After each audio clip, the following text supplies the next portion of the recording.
my name is Megan Varner, and I am a health and wellness coach and physical therapist working with individuals with POTS and chronic fatigue, helping them rebuild their energy to thrive again in their lives. I'm very passionate about working with this group of individuals as I myself have both conditions, along with a connective tissue disorder called Ehlers-Danlos syndrome that I've been navigating over the last decade or so. And I'm happy to say that bit by bit, you can learn how to rebuild your energy and manage your symptoms day to day to have more energy and less fatigue and not be stuck on that sofa all day long exhausted. This video is a follow-up of last week's video and talking about how to get back into exercise after a illness flare. Before I share anything, I would like to remind you that this is for educational and informational purposes only, and to check with your care team, including your physician, your own physical therapist or trainer that you're currently working with before implementing any of these exercise suggestions that I share with you. Because although I have a background working as a physical therapist and health coach with this population, I do not know exactly what is going on with you on your end. So a couple props to help you do these exercises would be, you could use a small pillow or a exercise ball. This is like a toy kids ball that's a little bit deflated. A bathrobe strap or a stretchy resistance band. A mat, or you could do all of these actually on your bed if you would like. And I actually am using a block, or you could use a small pillow to help keep my spine aligned related to some of the spinal surgeries that I have had in my past. So, to point out a couple of things, when you are doing any type of exercise, whether it be strength or more of an aerobic exercise, being able to monitor what's going on with your body, notably how you're feeling with your fatigue levels, looking at things like heart rate and heart rate variability, I actually have another video on that, can be very helpful. So before you start doing the activities, to see where you are with your recovery can be very helpful to know how many repetitions or how many sets of them to do. Again, that's something to work out with your care team or whoever you're working with to know how to progress them and where to start to begin with. So, another thing, slow transitions is super important, because if you think about your body like a water balloon, whenever we change positions, whether from being upright or laying down to upright, we have a significant change in where that blood volume is distributed. And for those of us with POTS, our body has some trouble regulating the blood flow to different regions, having troubles at times pumping it back up to our heart and to our brain. So when we go a little bit slower, it can make it easier. Something else, if we add in a nice even breath as we're changing positions and doing the exercises, that can also help us regulate blood flow and our heart rate. So some pointers there. So I'm going to start off with one laying on your side, probably a very familiar one. It's called a side leg raise. So laying on your side, having your feet on top of each other, nice straight line down to your ankles from the top of your head, and resting one hand on your bed or on your mat so that you're not flopping back and forth.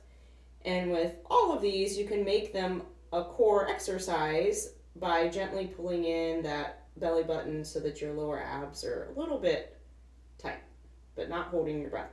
So you're just doing that up and down movement with your leg.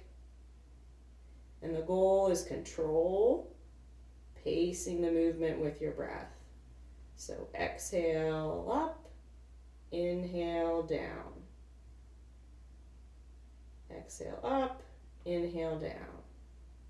And then you would flip over and do it on the other side, or you could roll and transition and do it on the other one, breaking it up with some of the next few ones I'm going to show you. So, rolling onto your back, grabbing your pillow or the ball.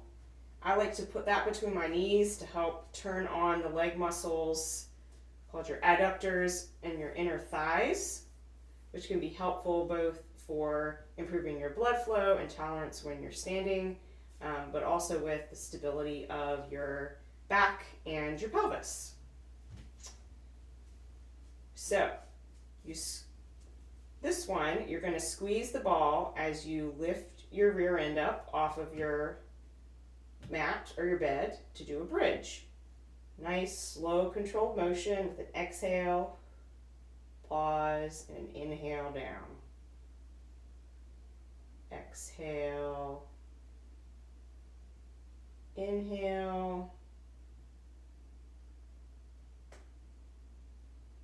So, and depending on where you are, the longer you pause at the top, you have more of a recruitment or turning on of those muscles in your rear end, and keeping your belly button gently pulled in helps protect your back, but also makes it more of a lower ab core exercise versus just in your hips. So that's a bridge. And the next one is the one you can use the strap with. Now, it can be done without a strap. It's just a basic straight leg raise, where again, if you gently pull in your lower ab muscles, pulling in that belly button area, you can make it a core exercise as you raise your leg up and back down, nice and controlled.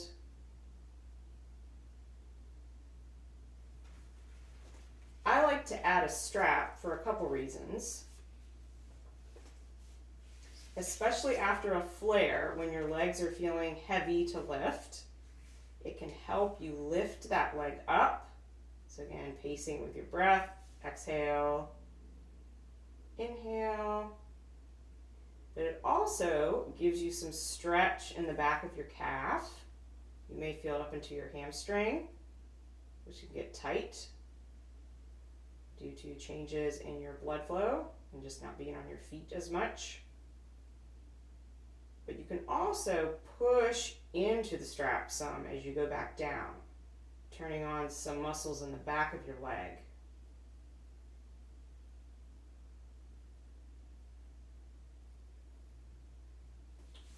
So that's a great one. Another one I like to do, and you would do it on each side. Another one I like to do with the strap,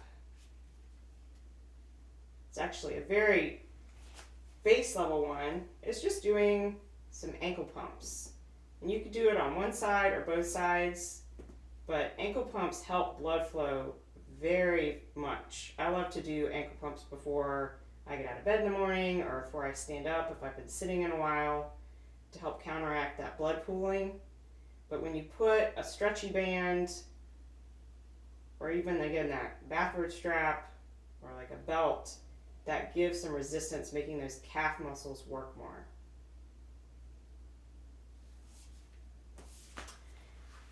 And another one on your back that I like to do, that is actually called a dying or dead bug in the world of PT. You're finding that position where your back isn't super arched, but it's not super flat on the surface, and pulling those lower ab muscles in and raising one leg up with the opposite arm and then back down, pacing it with your breath, imagining that you're a bug putting your arm and leg up in the air.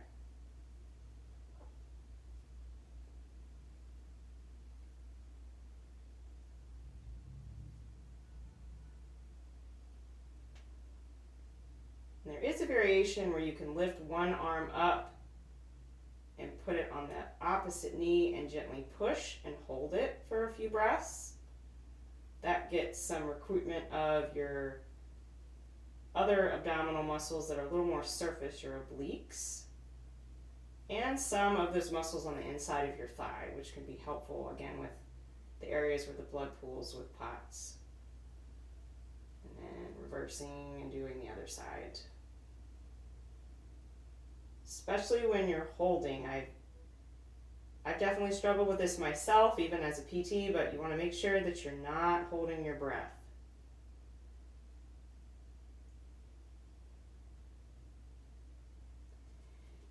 And the last one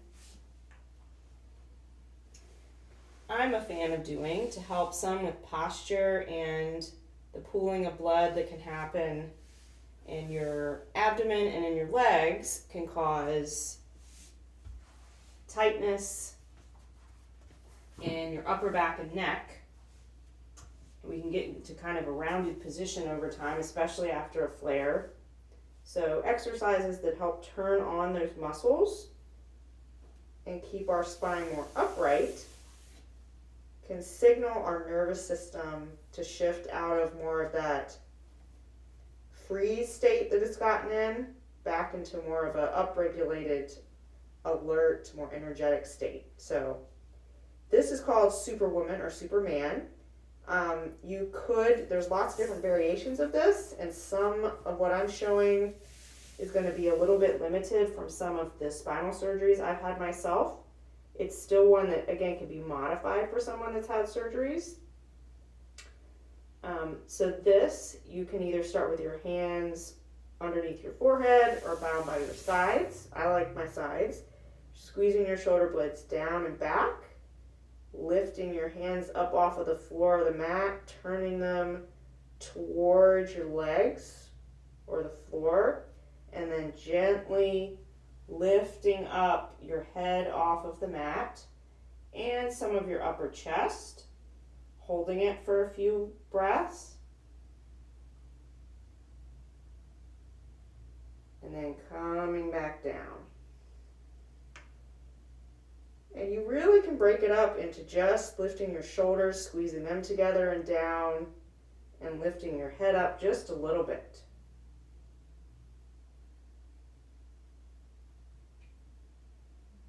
And back down, and making sure you're not holding your breath.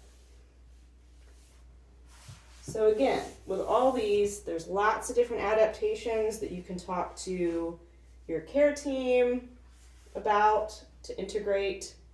And remembering that as you transition and roll, envision yourself as that water balloon to give time for your blood volume to shift and your body to adapt to where it is. And taking some nice, even, slow breaths can help with regulating your heart rate. And slowly coming back up to where you started from. So hopefully that gave you some ideas of different exercises that you can do all lying down after a POTS flare. And you can either talk to your care team about it and the approach that they would guide you on, or you're welcome to reach out to me through either dropping a comment below this video or sending me an email at megan.varner@guidetoresilience.com. I offer a free discovery session to anyone who is potentially interested in working with me.